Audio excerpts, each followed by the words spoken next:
Okay, everybody, this is the last page 3 and page 4 of the ionic bonding. These are about 15 minutes apiece, so sorry if this is taking so long, but hopefully this is helpful for you. A crystal lattice is what happens in ionic compounds when they start to form. Now you've got your cations and your anions, and so what happens is the electrostatic charges, that is that the positives are attracted to negatives, and so you start getting this repeating pattern built up. Make that one a little bigger. And this will go on. We built it in class, but this structure in a solid is called a lattice. It's where there are repeating patterns, and it forms a crystal. And again, it forms because we have these electrostatic forces. Opposites attract each other. These anions and cations attract. And then the other end of that is that similar charges, they're going to repel each other. And these will get as close as they can. That's a very strong charge until actually these electrons physically touch the electrons out here, then they can't get any closer. And this again is going to be an ionic structure, and it's held together with electrostatic forces. Number 35, draw the Lewis diagram for carbon dioxide. Well, we've done this a lot in class, but we're going to start with carbon. Carbon's in group 4A or group 14. And then I'll do oxygen in a different color. Oxygen's in group 6. Now just for convenience, I'm going to draw these on a diagonal because I know what's going to happen here. And oxygen, so there's oxygen's 6 valence electrons. So what's going to happen? Oxygen is going to covalently share these 2 electrons and those 2. That's called a double bond. But there's going to be another oxygen, and I'll draw its Lewis structure here. And then these 2 will form a bond. These 2 will form a bond. And so now, I'll clean that up a little bit. We end up with carbon. Each line, when we draw a line for a covalent bond, it's sharing 2 electrons. So there's 4 electrons being shared between these 2 and 4 electrons being shared there. If we wanted to be really accurate, I'd draw the 2 electrons out there. Question number 36, why do water molecules stick together? Well, water molecules, they're polar, which means they've got a plus and a minus side. And when you have many plus and minus, when you have many polar molecules together, they can begin to they attract each other. And so if I can come over here, here's the oxygen, here's the hydrogen in a water molecule. This side's going to be kind of positive, this side's going to be negative. So another water molecule can come along, and the negative end of it's going to be attracted to this one. And so what happens is these things begin to form this pattern here. And they can build up where the negatives and the positives build up, and you end up getting a dipole interaction. Dipole is when you have the polar molecules attracted to each other. And there's repeated pattern in water. It's kind of cool that when it eventually, if you lower the temperature enough, when water begins to freeze, it ends up, I got to squeeze one oxygen in there like that. You end up with a great big opening in the middle. I didn't draw this the best. I got one too many in there. You end up with a big opening ring inside of there. That's the reason why ice, when it freezes, floats. It gets lower density. It expands because when these get locked, 1, 2, 3, 4, 5, 6. I drew too many. Didn't draw it really nice. But you get a 6. You get actually 6 of these forming a ring, not 8 of them as I've drawn here. But they're attracted to each other. It causes them to behave in such a way that the most obvious way is seeing ice can float, and it's lower density. Hydrogen bonds is the interaction. So if we've got a polar molecule here and a polar molecule over here, hydrogen fluoride, what happens is this is the partially positive end over here. Let me draw, and there's the negative end over there. So what's going to happen is there's a weak attraction between the hydrogen and the fluorine because the hydrogen's partially positive, the fluoride's negative. And so this is enough that it can pull them together, attract them. In fact, this is what connects the one side of a DNA double helix to the other side, is we got this weak interaction between them. And that's a hydrogen bonding. It's a pseudo force, I guess, a pseudo bond. It's not really sharing electrons. It's reminiscent of an ionic electrostatic bond, because that's really what it is. You got these attractions, but it's very weak and it can be broken pretty easily. Now it says if SO4 has a net charge of -2, which it does, list one element that would be able to bond to it in a 1-to-1 ratio. Any element in group 2. Because when elements in group 2, I'm just going to take the first one I'm looking over here, I see. Okay, beryllium. Beryllium has 2 electrons in its outer shell. There's a Lewis structure, but it loses those. It gives them away. And when it loses those, it becomes a +2 charge. And now that +2 is perfectly balanced for that -2. And you'll end up with Be, beryllium sulfate. What's so special about carbon? Carbon is one of those elements in group 4. It's got 4 valence electrons.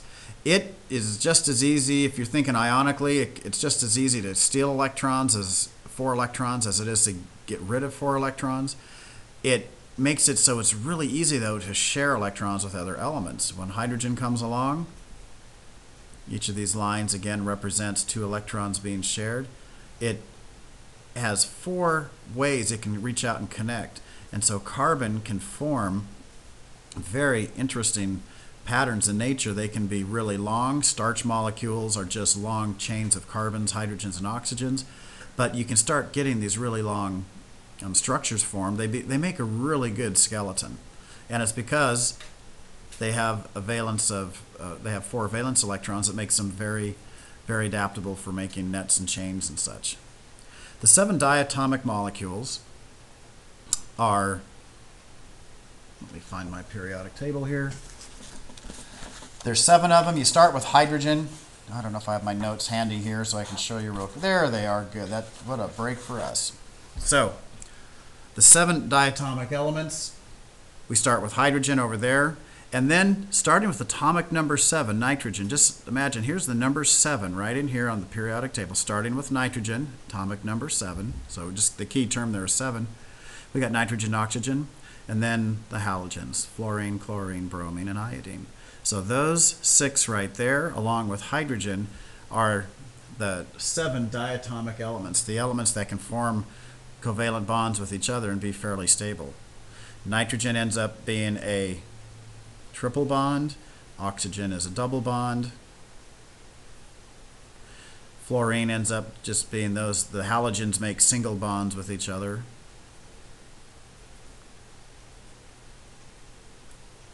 Oops, and hydrogen kind of acts like a halogen there. Oh, now I got to draw that sideways.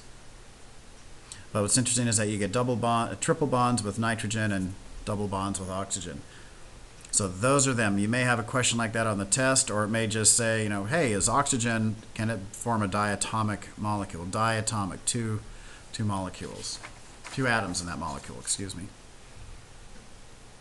To find malleability, it can be pounded with a hammer.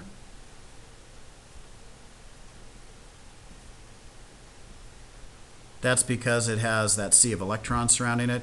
Ductility means it can be pulled into wires. So it can be pulled or banged, and it can be squished and stretched. And that's again because metallic bonds, again, doing with the iron, they're completely surrounded by the sea of electrons, and it makes it real easy for them to bend and shift their positions because the electrons can easily move with them. What will determine whether a bond will be polar covalent or polar nonpolar covalent? And it's going to come down to the difference in electronegativities. With a diatomic molecule, like when you have oxygen double bonded to oxygen, oxygen's electronegativity is 3.5. And so to figure these out, we subtract the electronegativities. And when for a diatomic molecule, you subtract 3.5 from itself, you get 0. And on our chart, 0 to 0.4, it's going to be a covalent molecule, but it's not going to be polar. It's not going to have those plus minus charges, minus plus or minus ends. Now, for a polar covalent, if you get something, usually something from the left side of the periodic table, like the element lithium, bonding to something like chlorine, first off, we know that a metal bonded to a nonmetal is going to be ionic. And so actually this one's going to be ionic. When we subtract their numbers, we get one. See, the electronegativity for lithium is 1, and for chlorine it's 3.0. So the number you get when you subtract those is 2, and on our chart, 2 or greater is ionic. If you have something like hydrogen, which has electronegativity of 2.1, and if it's bonding with something over here, fluorine, chlorine, or bromine, they have electronegativities that are fairly high. For chlorine, it's going to be 3.0. When you subtract those out, you get numbers just less. So you get, I think, 1.9 is what we're going to end up with here. Let's see, 3.0 minus 2. We're going to get 0.9 on there. So we're going to get something that's moderately polar covalent. And it just has to do with how strongly the metal is, how strong the nonmetal is pulling. And the elements over here, if you're forming a bond with the halogens, they're going to be really strong. Oxygen, sulfur, not as strong. They may just be moderately covalent. The bonds between solids, liquids, and gases from weakest to strongest. Solids are going to be the strongest. Takes a lot of energy to lock them into place. Liquids will be medium strength. They're close, and then gases, the weakest. They're very far apart. And what's the difference between mass? Now, this is a review from a previous test. Mass number is protons plus neutrons for a specific atom. You add them up, you know the exact number. Atomic mass is the average mass of, thousands of atoms. This is an average. This is where we end up with a 35.4 for, say, for an element. But if you add up the protons and neutrons in a particular element, you may find it has a mass of 34. So that would be a mass number. The average number is going to be an average. So they're calculated, addition, they're calculated by finding the average, adding up and dividing. Subatomic particles found in the nucleus of an atom are represented by the atomic number. Protons are the atomic number. That, by definition, the atomic number tells us protons. The trends in ionization energy, electronegativity, and atomic radius across a period from top. Well, electronegativity, we can see in our chart right here. 4 is the highest. 0.7 for cesium is the lowest. So for electronegativities, they get higher as we go up to the left. So they increase as you go up the chart, and they increase as we go to the right. And that's electronegativities, and that kind of should make sense. These elements over here really want to gain electrons, where these guys, they don't want to hold on to them. They want to get rid of electrons, and electronegativity is the ability to hold on to an element, to an electron, excuse me. Now, atomic radius, as we go across the periodic table, let me get this one here. I'm just going to use this. This kind of looks like our periodic table. For radius, the elements, they'll start big over here, and they'll start to get smaller as we go across the periodic table. And that's because as we go across the periodic table, we get more protons. There's more protons over here. And because there's more protons, they're going to pull and shrink the nucleus smaller. As we go down the periodic table this way, they get bigger and bigger because we're adding more and more electron shells. And this is the same for ionic radius or covalent radius. They get smaller to the right, and they get larger as we go down. And that's because there's more shells. Now, ionization energy is the energy it takes to pull one electron off. The energy to remove an electron. And so what happens is, for something like cesium, it's huge. Its outer electrons are way far out. It's very easy to pull that off because it's so far away from the positive nucleus. Something like francium here, that's relatively, not francium, for fluorine, it's fairly small. it's really hard to pull that electron away from it. It doesn't want to lose electrons. It really wants more. But because it's so close to the nucleus, it's very difficult if you want to reach out and pluck an electron off. So for the trends for ionization energy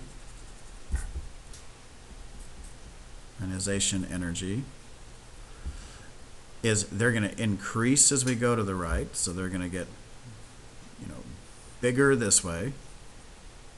Bigger ionization energy. Now, that's because the atoms are getting smaller, and the ionization energy gets bigger as we go up the chart. So it's getting bigger this way. Because as we go up the periodic table, the elements are getting smaller, the electron shells are smaller, and so it's going to be more difficult to pull an electron off of lithium because it's smaller and closer to the nucleus than it is for cesium.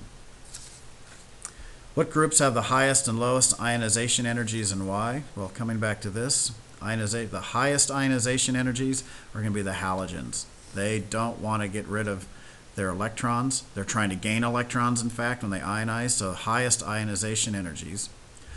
And over here, the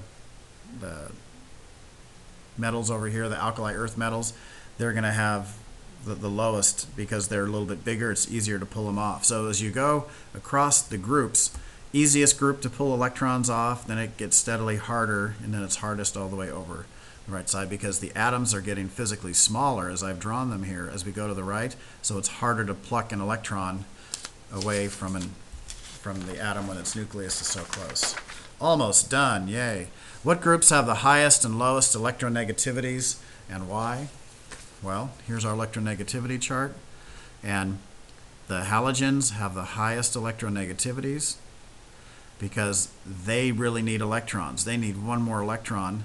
They're also fairly small when you get over here. It's hard to pull an electron away. They don't want to lose electrons.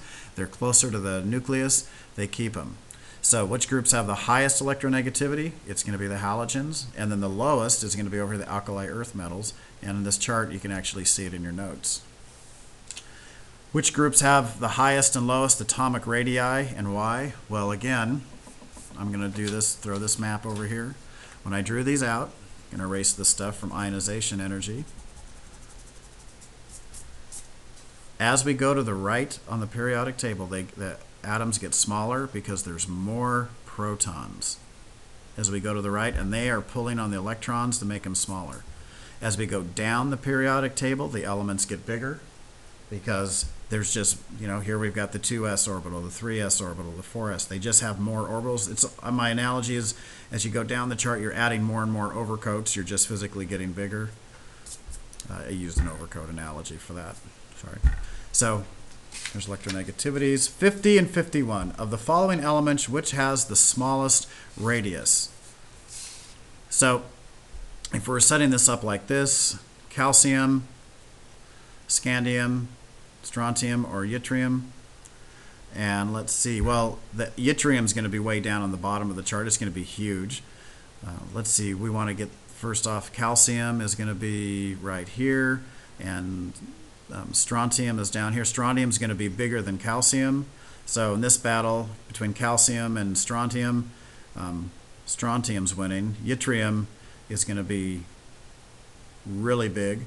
Oh wait, we're looking for, sorry, the question says the smallest radius, so calcium's going to have the smallest radius between strontium and this one. And then scandium, where's our friend scandium over here, the periodic table?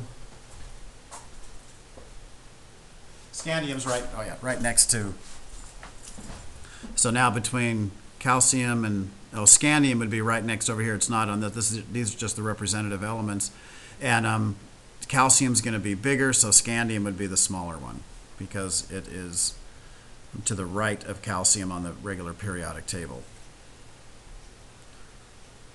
So smallest radius is going to be scandium. Calcium's to the left of scandium, so it's going to be bigger. And what's the difference between carbon-12 and carbon-14? Well, first off, they are isotopes of each other. They're isotopes of carbon. Now, since they're carbon, they both have 6 electrons and 6 protons. But what's different is their mass is different, and it's going to be neutrons. When you hear isotopes, be thinking neutrons. And so for carbon, when carbon-12, you take the mass minus the atomic number, there's 6 neutrons. And for carbon-14, you take the mass, and it still has only 6 protons, and you're going to get 6 neutrons. So the difference between those two is going to be how many neutrons they have. Protons will be 6, electrons will be 6, but then it's going to be 6 and 8 for carbon-12 and carbon-14. Okay, here ends all this. Thanks for your patience. I think you'll do good on the test.